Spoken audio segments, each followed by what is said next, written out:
Bonjour à tous. Bonjour les amis.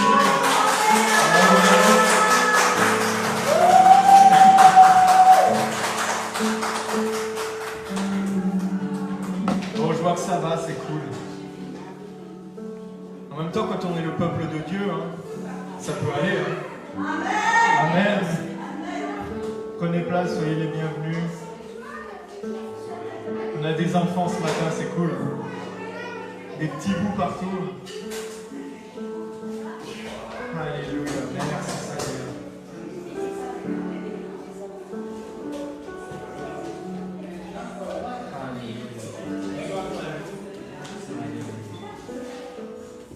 Prenez place les amis. Avant qu'on commence, je vous propose de remettre ce temps dans la prière déjà, si vous êtes d'accord. Non, ça vous tente?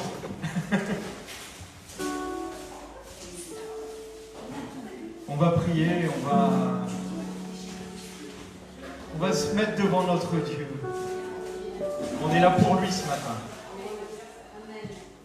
On est là pour lui, on est là pour l'honorer, pour tourner notre visage vers ce Dieu si grand, ce Dieu si puissant. Ce Dieu qui tend les mains à chacun d'entre nous, qui nous a tendu la main un jour dans notre vie, qui nous a sortis de là où on était. Ce matin, je veux vraiment qu'on honore ce Jésus, c'est lui l'auteur de notre foi.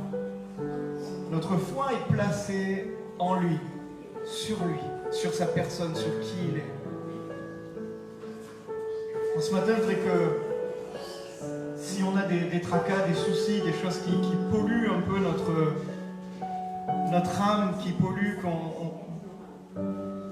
qui nous tiennent un peu, qu'on puisse les abandonner ce matin. Et je prie vraiment que ce matin, dans ce temps de louange, il n'y ait pas d'interférence. Qu'il n'y ait pas d'interférence avec ce que le Saint-Esprit, avec ce que Jésus veut déposer dans ton cœur, veut déposer dans chacun de nos cœurs.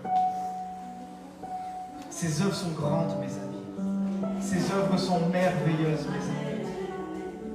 Qu'on puissions nous les accueillir pleinement, Seigneur. On te dépose nos fardeaux, on te dépose nos tracas, on te dépose nos soucis. On ne veut pas être centré sur nous-mêmes ce matin. On veut être centré sur toi. On veut aller en profondeur avec toi, Seigneur. On ne veut pas rester à la surface. On veut sonder qui tu es, Seigneur Jésus. Parce que tu es merveilleux, tu es infini. Tes œuvres sont grandes, Seigneur. Tes œuvres sont puissantes, Seigneur. Alléluia. Qu'on ait un cœur réjoui ce matin. Qu'on ait un cœur réjoui, qu'on proclame ces chants. On va commencer par ce chant. Grande et merveilleuse. Grandes et merveilleuses sont les œuvres d'un Dieu grand et merveilleux. C'est un Dieu grand et merveilleux. Il fait des choses grandes et merveilleuses. Alléluia. Alléluia. Hey!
a quelques semaines, qui a été une marque importante pour notre assemblée. Dieu est bon.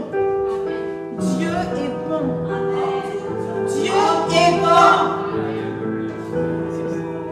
Mesurons nos propos, pesons chaque mot que nous allons prononcer et proclamons-le à l'ennemi de nos âmes. Proclamons-le aux personnes perdues. Proclamons-le à tout l'immeuble. Élevons nos voix ce matin.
Qui agit, tu t'appuies pas sur nos propres forces, tu t'appuies pas sur tout ce qu'on peut déployer, Seigneur.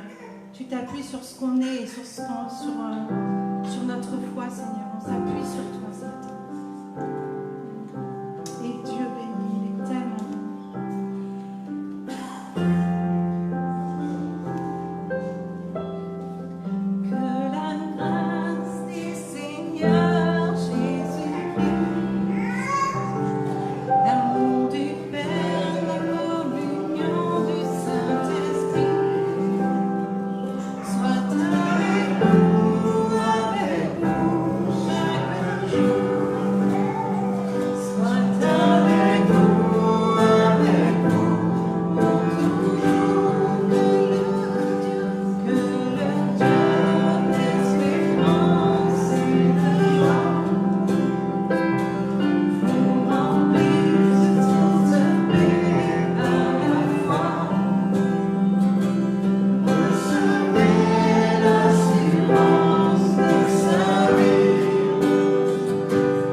merveilleux, Seigneur Jésus. Merci du fait que tu nous appelles, Seigneur Jésus. Merci parce que tu nous appelles chacun d'entre nous.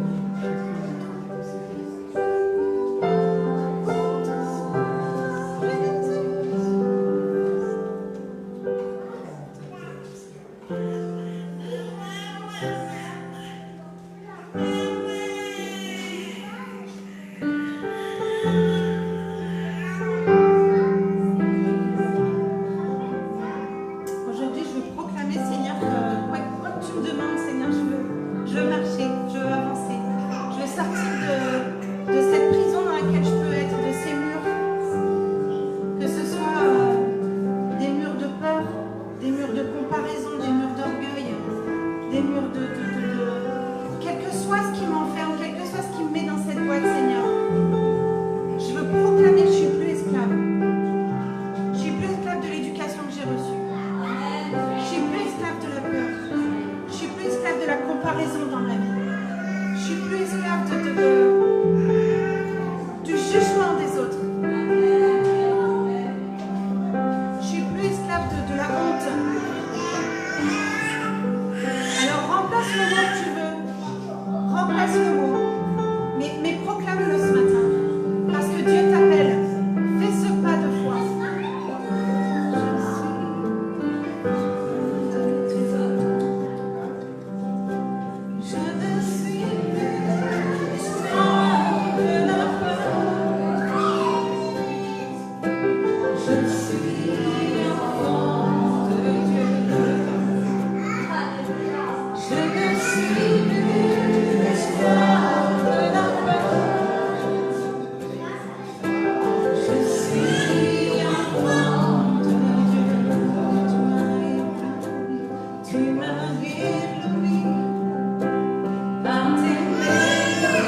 Remplace ce mot. C'est pas toujours la peur qui t'enferme dans un carcan. Les chaînes, c'est pas toujours la peur. Remplace ce mot et proclame-le à l'ennemi de ton âme ce matin. Parce qu'on va rentrer dans la volonté de Dieu. On va le laisser régner en nous ce matin. C'est un pas de foi qu'il nous demande ce matin. Il veut briser des murs, il veut briser des chaînes. Je suis enfant de Dieu. Je ne suis plus esclave de la peur. Je suis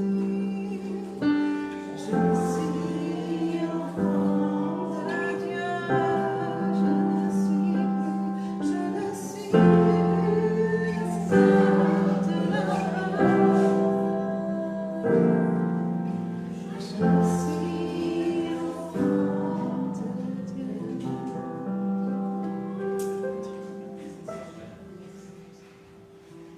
On va profiter de cet instant aussi où on a déclaré je ne suis plus esclave de la Je ne suis plus esclave de quoi que ce soit. Je voudrais qu'on profite de ce moment pour apporter nos dîmes et nos offrandes devant le trône de Dieu. Parce que des fois c'est la peur qui nous empêche de donner. Des fois c'est une crainte qui nous empêche d'être généreux. Ce matin on veut briser ça. On veut briser ça. Quand on apporte notre dîme et notre offrande, ce n'est pas non seulement une obéissance bête et aveugle, c'est un moment spirituel. Ce matin, je vous propose que tu vas mettre ton offrande dans la boîte, prie. C'est pour ton royaume, Seigneur. Je prie que cet argent que tu vas mettre soit utilisé pour favoriser la conquête de nouvelles âmes. Pour favoriser ma guérison aussi. Je ne veux plus être attaché à quelque chose de ce monde. Mais je veux être les yeux fixés vers toi, Seigneur Jésus. Mes amis, on n'est plus esclaves de rien. On doit fonctionner avec les choses de ce monde pour encore un peu de temps. Et un jour, ça finira tout ça. Nous ne sommes plus esclaves. Nous sommes libres, mes amis. Merci, Seigneur, de prendre nos offrandes, de prendre cet argent, Seigneur, qui puisse être utilisé du meilleur qui soit. Du meilleur qui soit, Seigneur. On veut tout mettre sous tes pieds, sous ton royaume, Seigneur. Inspire-nous, aide-nous, Seigneur, pour ces âmes perdues, pour ces âmes qui attendent la bonne nouvelle, Seigneur. Et on chante ce chant. Jésus, tu reviens. Jésus, tu es là.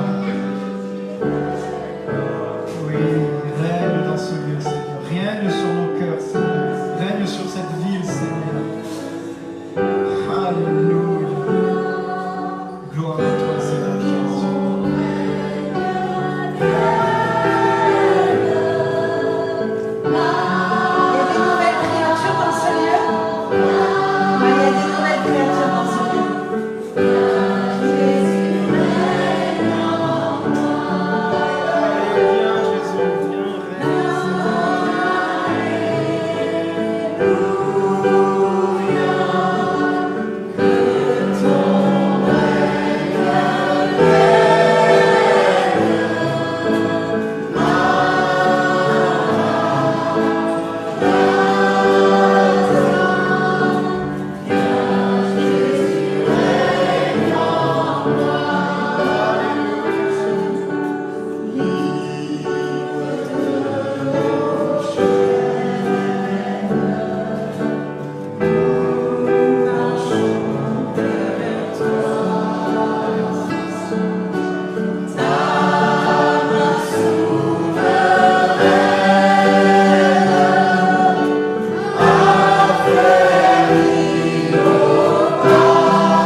Merci pour qui tu es, Seigneur.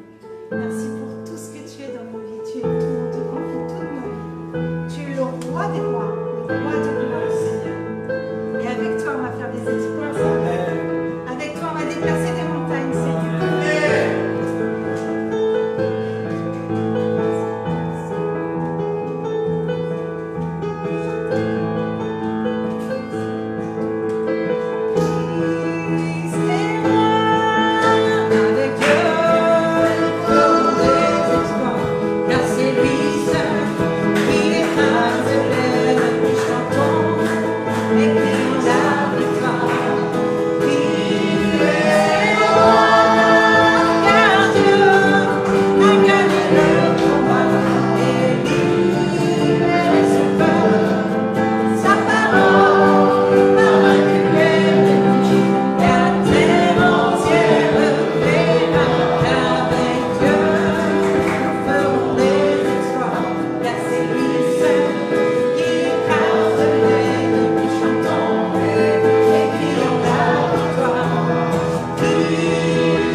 Alléluia, on t'accueille, Seigneur Jésus.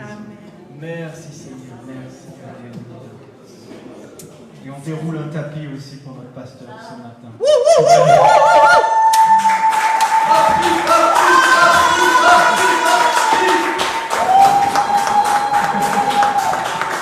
Tu vas nous apporter la parole de Dieu que le Seigneur a mis sur son cœur, que cette parole soit pénètre dans notre cœur. Qu'elle porte du fruit et qu'elle soit bénissante.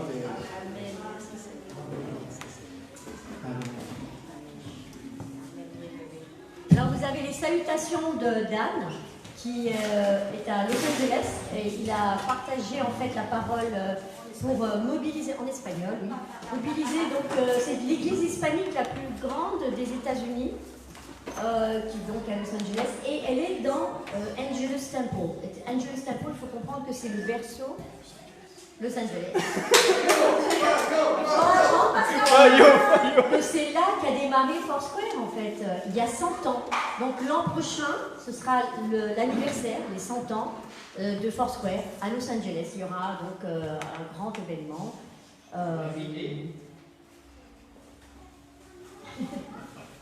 Et donc voilà, c'est quelque chose d'assez important. Il y avait plusieurs orateurs, ils étaient 4, ils se sont donc partagés la journée.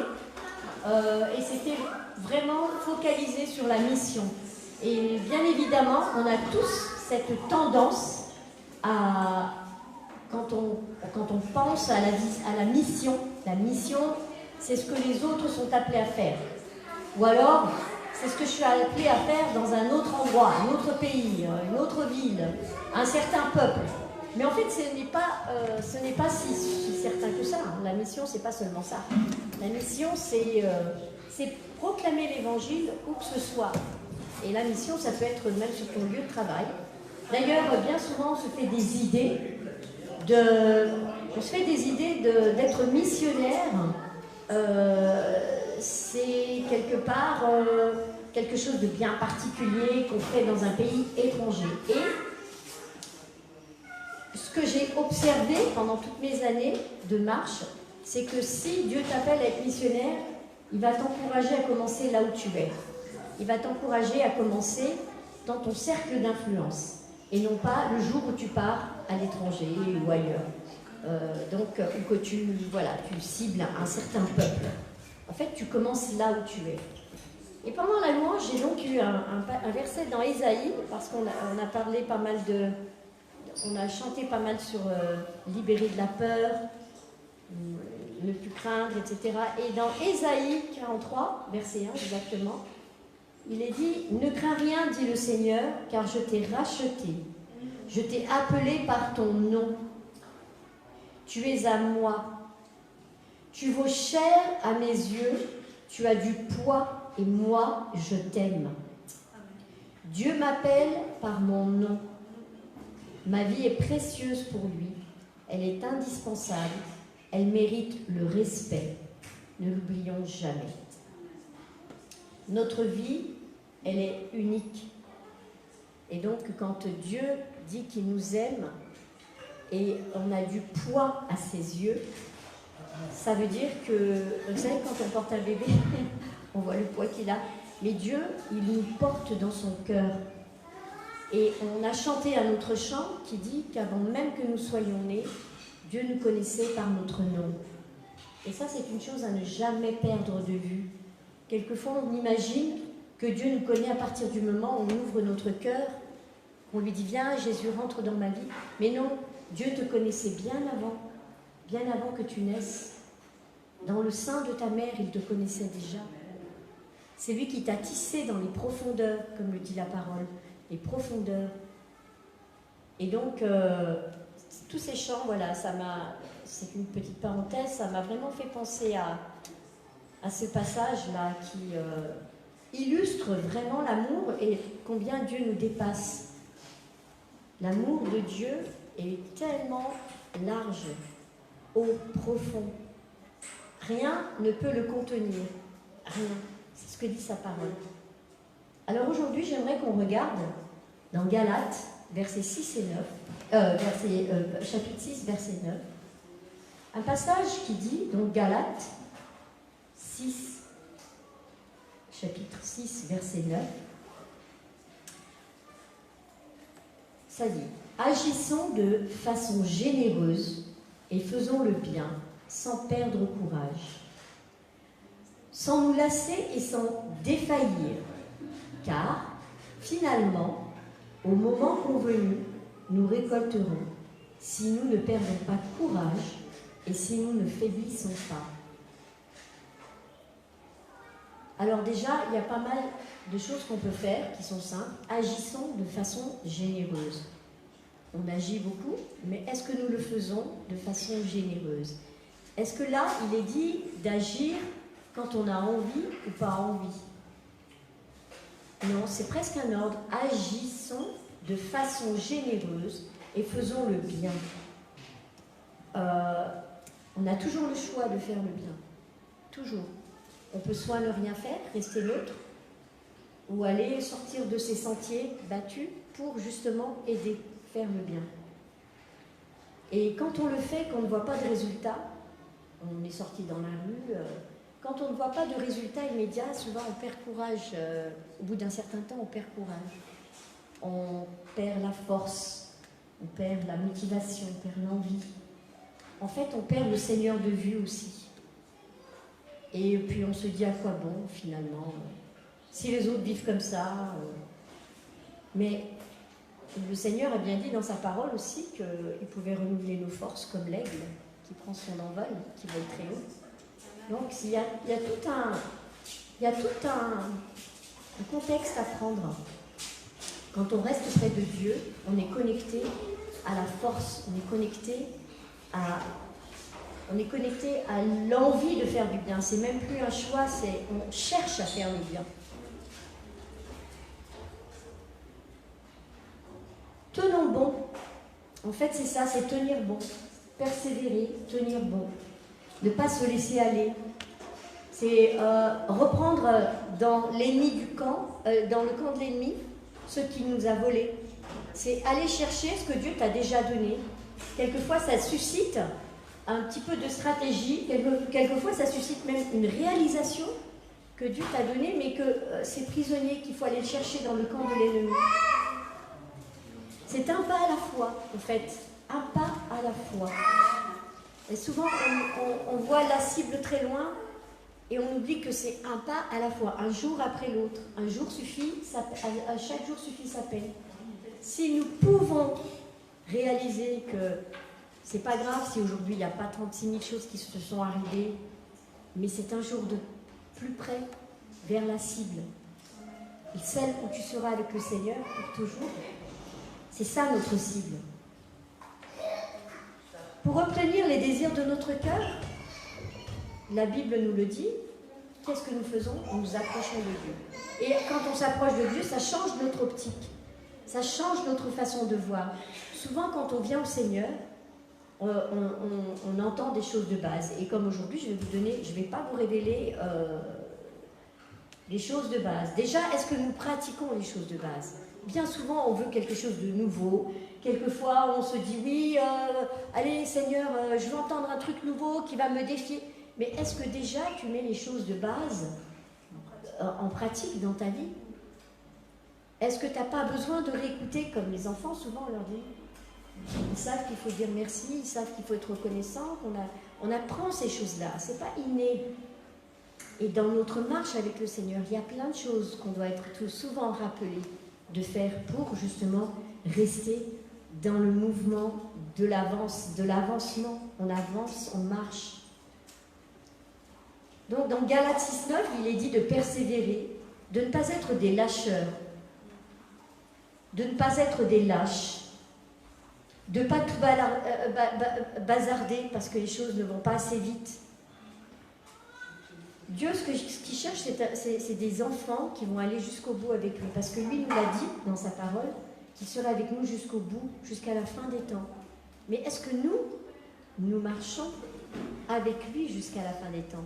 Vous savez, un des caractères qu'on développe chez nos enfants, même si nos parents ne l'ont pas fait en nous, mais que nous voyons parce que c'est bon, c'est que quand ils commencent quelque chose, il faut qu'ils le terminent. Si tu commences des études, tu dois les terminer. Si tu commences un travail, tu dois le terminer. Si tu commences un jeu, tu dois le terminer. Et le jeu, ça veut dire que tu dois ranger après. Ça, c'est terminer le jeu. C'est pas que tu as gagné ou c'est pas... Et c'est des choses relativement simples. Mais dans nos vies, est-ce qu'on peut réfléchir, prendre un moment et se dire quelles sont les choses que je laisse, que je mets de côté, que finalement je dis à quoi bon. Je fais pas mon lit le matin parce que je vais me coucher dedans le soir. Donc, non. Il y a les choses répétitives qui n'ont finalement pas trop de sens, elles forgent le caractère. Dans Ésaïe 43, 2, qui dit « Si tu traverses les eaux », Ésaïe 43, verset 2. « Si tu traverses les eaux, je serai avec toi, et si tu traverses les fleuves, ils ne te submergeront point. Si tu marches dans le feu, tu seras ni brûlé, ni roussi, et la flamme ne t'embrasera pas. » Donc, ça c'est un choix. Dans la foi, en fait, on peut aller aussi loin qu'on veut. Et quand le Seigneur nous dit, si tu marches par les eaux, si tu traverses les eaux, c'est un choix. On a toujours des choix. Et dans les choix qu'on a à faire, ça suscite une recherche, ça suscite un vouloir, une motivation. C'est pas simplement le tout de dire oui, Seigneur, ce que toi tu veux pour ma vie, c'est bien. Non, mais et toi, qu'est-ce que tu veux? Où est-ce que tu veux aller? Jusqu'où tu veux aller avec lui? Jusqu'où tu veux développer en toi ces choses essentielles qui vont te permettre d'aller et de tenir bon jusqu'à la fin? Habakkuk 3,19. Excuse-moi Jean-Pierre, j'aurais dû t'envoyer les versets auparavant pour les mettre sur l'écran. Dans Habakkuk 3,19, il est dit que nous possédons des pieds semblables à ceux des biches, ou à ceux des, on peut dire aussi comme un mouflon. Les mouflons, je ne sais pas si vous pouvez imaginer les pentes sur lesquelles les mouflons sautent. Imaginez ça, c'est absolument incroyable. Il y a le vide et le regard, où est-ce qu'ils vont sauter? Ils ne font pas n'importe quoi. Donc, quand le Seigneur nous donne des capacités, nous n'en faisons pas n'importe quoi. Quand le Seigneur nous donne la capacité de voler comme un aigle, de sauter comme une biche, sur il est dit, qui avance sans crainte dans l'assurance, pas à pas, saut après saut, sur les lieux élevés. Donc si Dieu nous aide à progresser, c'est également avec notre compréhension de où nous en sommes et où est le prochain pas, où est le prochain saut de foi. Quel est dans ta vie aujourd'hui le prochain pas de foi? C'est bien d'avoir la foi, mais tu ne veux pas plus de foi? Qui ne veut pas plus de foi? Donc il y a une part à jouer là-dedans. Et c'est à nous de voir, d'ouvrir les yeux. Seigneur, montre-moi où est-ce que tu veux que je fasse un autre pas de foi? Où est-ce que tu veux que je saute? Où est-ce que tu veux que j'aille plus loin avec toi? Dans quel domaine de ma vie? Dieu va t'aider à progresser. Et c'est pas seulement spirituellement, mais dans toute ta personne qui va t'aider à te développer. C'est trop facile de lâcher et d'abandonner. C'est trop facile de dire à quoi bon. Il faut la foi pour traverser, pour persévérer, pour y arriver. Il faut la foi. On en parle beaucoup en ce moment. Et le choix, il est devant nous. Qu'est-ce que tu veux vraiment? Donc, dans Deutéronome 30, 19, vous pouvez lire avec moi, il est dit: j'en prends aujourd'hui à témoin contre vous le ciel et la terre. J'ai mis devant toi la vie et la mort, la bénédiction et la malédiction. Choisis la vie afin que tu vives, toi et ta postérité. Et ça me frappe énormément. Les choix que nous faisons, les choix spirituels que nous faisons, ne sont pas uniquement pour notre vie, mais ils sont également pour notre postérité, pour nos enfants. Amen. Et ça, il faut le proclamer, il faut se tenir debout dessus et voir que quand nous faisons des choix spirituels, ça va engendrer quelque chose, ça va mettre en route quelque chose dans nos enfants et dans les enfants de nos enfants.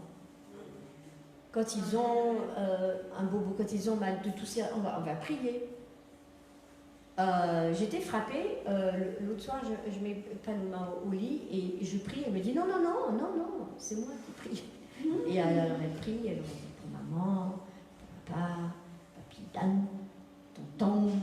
Et elle dit que voilà, c'est sa façon de... Mais c'était à elle de le faire. Et je me suis dit, voilà, ça commence par des petites choses toutes simples, mais c'est important de dire aux enfants qu'ils peuvent s'approcher de Dieu, s'adresser à Dieu, Dieu les reçoit n'importe quand, comme Dieu nous reçoit n'importe quand.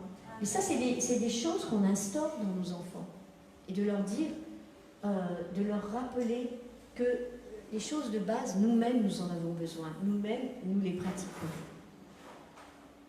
Donc, rappelons-nous bien de notre postérité. Ne soyons pas comme ce roi c'est dans Josué, là, ce roi qui finalement était content de finir sa vie en paix, sachant que l'ennemi allait venir l'envahir et que ses enfants allaient être emmenés en esclaves.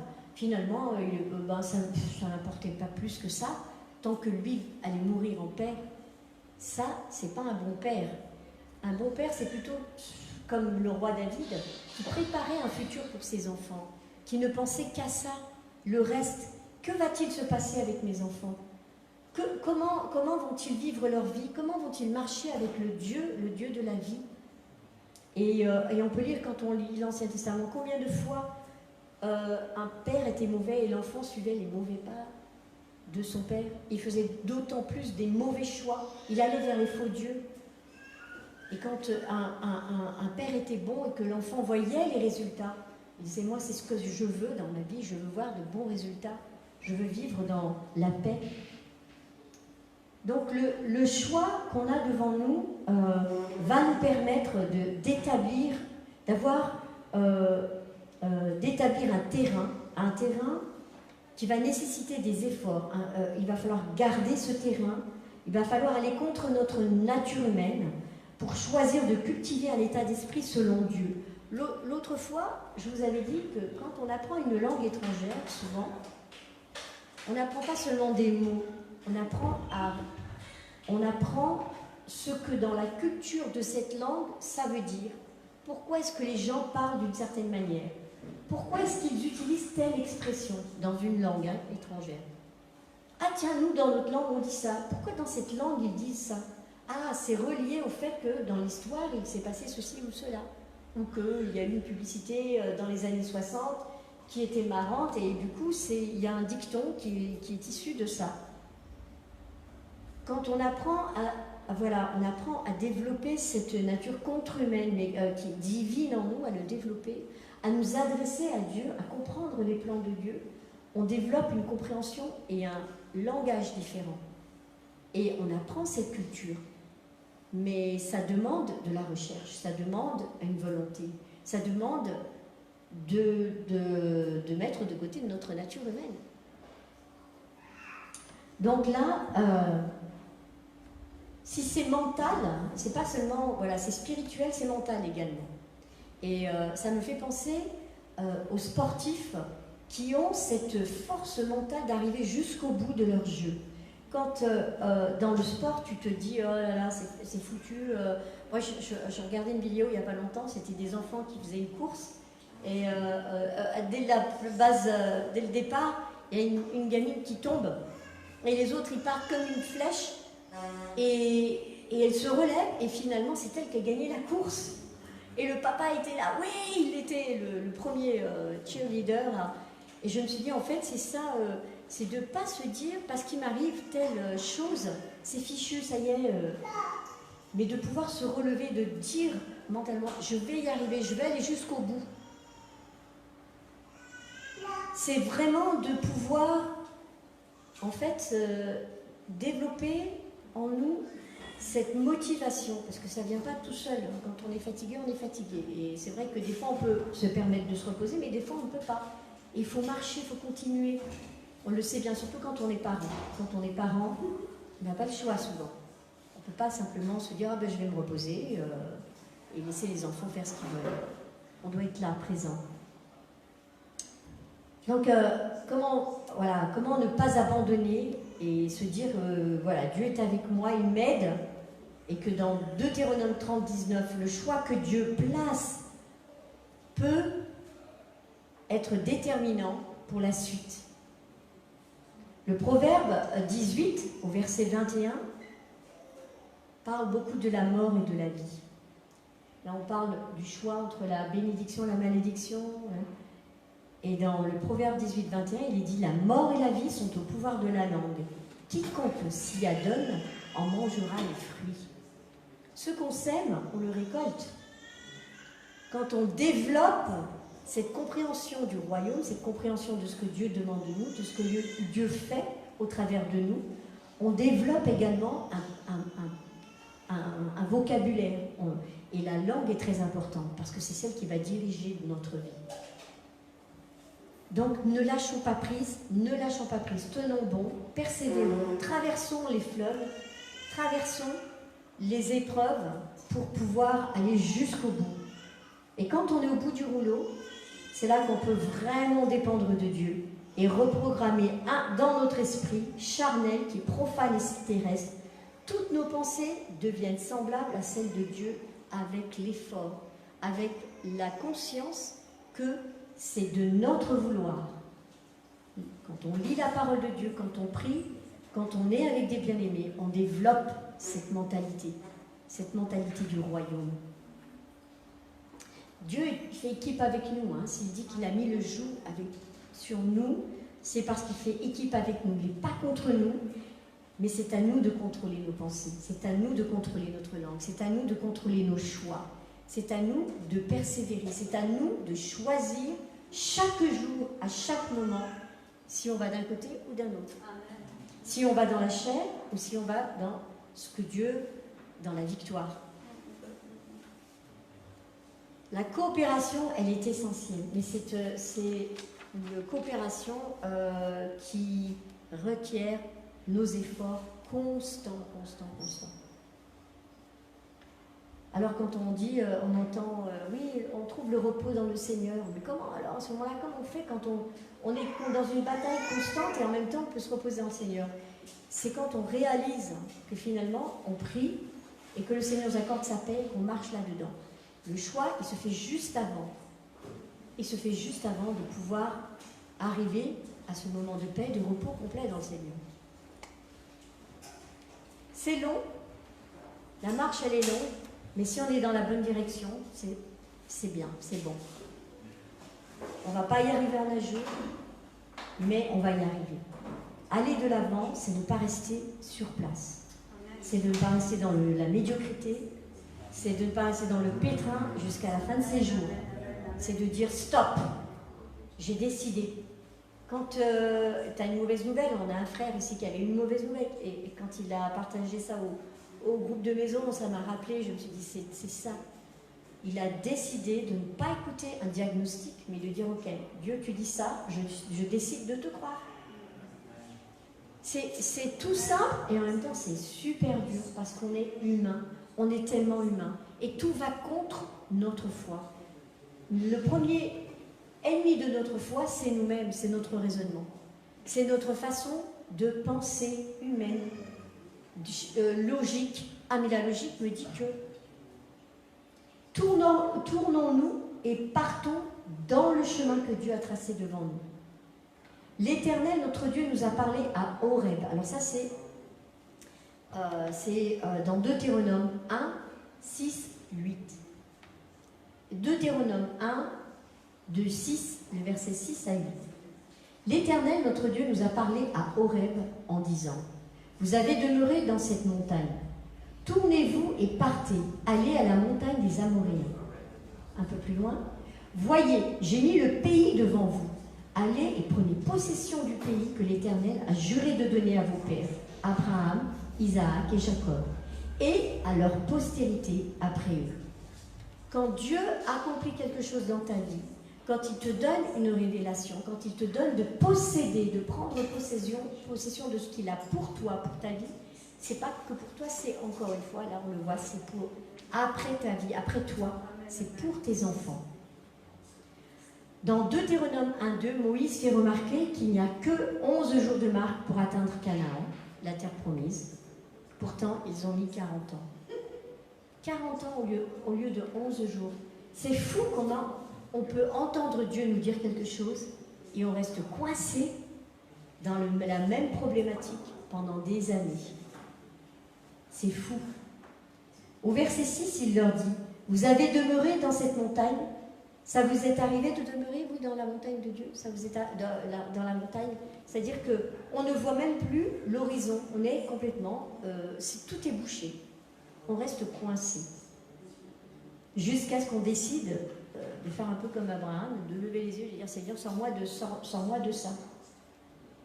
On peut tourner en rond pendant longtemps, être chrétien avec des mauvaises tournures de pensée, avec des forteresses qui s'élèvent dans notre façon de penser, d'analyser, de voir, et le diable nous ment et on le croit même. On vit dans la tromperie jusqu'à ce qu'on se rende compte que la parole peut nous libérer. Et ça, mes amis, ça prend des efforts, ça prend de la volonté, ça prend une décision, ça prend un choix, comme je le dis depuis le début. C'est celui de dire, ok, je lis la parole, mais c'est pas pour rien. Parce que des fois, on lit, mais ça rentre et ça sort. On lit, c'est un peu comme on est complètement pas concerné. On ne se branche pas.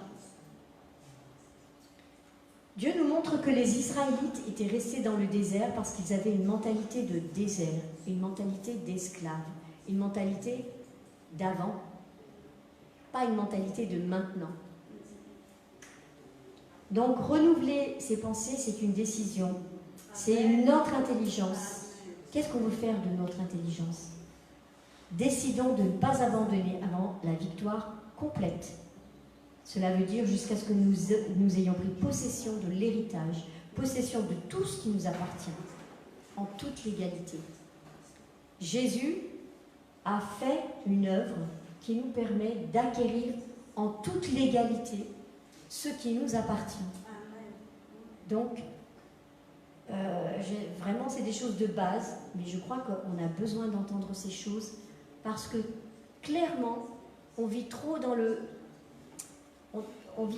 fait de vouloir voir des choses extraordinaires et pas assez dans le quotidien. Vous savez, si Jésus nous a appelés quelque part, c'est pas simplement pour lui-même. Avant d'être complètement dans le ministère à plein temps, comme on le dit dans notre langage, il a eu toute une vie normale où il a travaillé en tant que charpentier. Il a vécu comme un homme normal. Et je crois que tout ça est détrimentaire de ce que l'on va faire, spirituellement parlant, si on ne vit pas dans notre quotidien, dans les choses normales, quand on va travailler, quand on fait la cuisine, quand on s'occupe de nos enfants, quand on parle à nos voisins. Quand on ne fait pas cela avec cette compréhension que ce sont des choses spirituelles et qui nous préparent pour d'autres choses, on rate le coche quelque part. On vit toujours dans l'attente de voir quelque chose d'extraordinaire. Mais l'extraordinaire commence dans les choses ordinaires. Elle commence dans ces choses de chaque jour. Si on n'est pas capable de voir Dieu dans les choses de chaque jour, dans les choses normales, dans les clins d'œil qu'il nous fait au travers de plein de situations, comment veux-tu seulement voir un miracle? Ça commence par là. Donc, si je vous encourage à une chose, c'est d'aller de l'avant avec cette vision que c'est pas après pas, c'est chaque jour après chaque jour, avec tout ce que l'on fait depuis le matin jusqu'au soir. Mais c'est pas simplement quand on vient ici pour aller parler dans la rue. C'est pas simplement quand on est là, quand on loue le Seigneur. C'est pas simplement quand on fait quelque chose pour les autres, mais c'est tout ce qu'on fait que les autres ne voient pas. Ces choses qui sont à la maison, qui sont avec nos proches, qui sont avec les gens, finalement, qui nous voient le plus naturel possible, quoi. Qui ne nous voient pas au travers du ministère, mais qui nous voient dans ce qu'on est, en tant que papa, maman, au boulot. Essayons d'être un petit peu plus spirituellement terre à terre. Je ne sais pas si je peux dire ça, mais en fait, c'est vraiment de ramener le ciel à des choses qui sont très pratiques. Jésus était comme ça. Et je crois que c'est ce qu'il a distingué de tous ces faux dieux et de toutes ces personnes qui sont dans une surréalité qui n'a aucun sens. Moi, ce qui m'a plu dans Jésus quand je suis venue au Seigneur, c'est qu'il était en dehors de cette boîte religieuse, en dehors de ces attentes religieuses. Il était très très près de l'homme, très très près de la femme. À chaque fois qu'il abordait quelqu'un, c'était toujours par le biais d'une situation très naturelle. Et ça m'a donné envie de le connaître. Ça m'a donné envie d'être comme lui. Quand on aborde les gens, c'est pas en leur disant, tu sais, Jésus-Christ, il va te sauver. D'ailleurs, ils ne savent même pas sauver de quoi. Moi, je n'ai pas besoin d'être sauvé. Il y a une approche qui requiert de la sagesse, comme dit le proverbe, le sage sauve les âmes. Une sagesse, justement, de pouvoir voir dans la situation dans laquelle tu te trouves avec cette personne, comment tu peux aborder le sujet de la différence et la dimension que toi tu vis. Tu peux être ce pont, mais comment? Donc c'est dans les situations vraiment quotidiennes où Jésus va se manifester, comme on le lit dans la parole. Avançons pas à pas, avançons, traversons les eaux, si tu traverses les eaux, donc traversons ces eaux, ces difficultés avec lui, parce que lui va nous retrouver. Il va nous retrouver une fois qu'on a traversé les eaux, et les fleuves ne nous submergeront pas. C'est encore pire, c'est des fleuves, il y a du courant, mais ça ne va pas nous toucher si on est avec lui, si on a décidé. Tout part de là, le choix que l'on fait. Tenir bon, c'est un choix. Persévérer, c'est un choix. Traverser, c'est un choix. Parler, c'est un choix. Ne pensons pas qu'on a une vie chrétienne qui est dans une certaine mesure et une vie naturelle dans une autre. Tout est ensemble. Dieu nous a fait corps, esprit et âme. Il n'a pas fait juste il n'est pas intéressé que par notre esprit, bien que c'est par là qu'il connecte avec nous. Donc, avançons, même quand on n'est pas compris, on sait qu'on développe une intimité avec lui, parce que lui nous comprend. Amen. Amen. Donc voilà, je vais vous demander de vous lever. On va remercier le Seigneur pour sa parole. On va le remercier pour ses bases bibliques. On va le remercier pour ce qu'il opère dans nos vies et pour ce qu'il veut nous aider à comprendre. Parce que quelquefois, on pense qu'on a tout compris et on retourne sur la case départ parce que on se retrouve en prison, on se retrouve dans le désert, on se retrouve dans notre vie ancienne, on se retrouve coincé. Et quand on se retrouve coincé, il faut retourner vers cette case départ et dire Seigneur, j'avais pas compris là. J'ai pas compris que tu me disais quelque chose, que tu me donnais une leçon de vie pour que j'avance.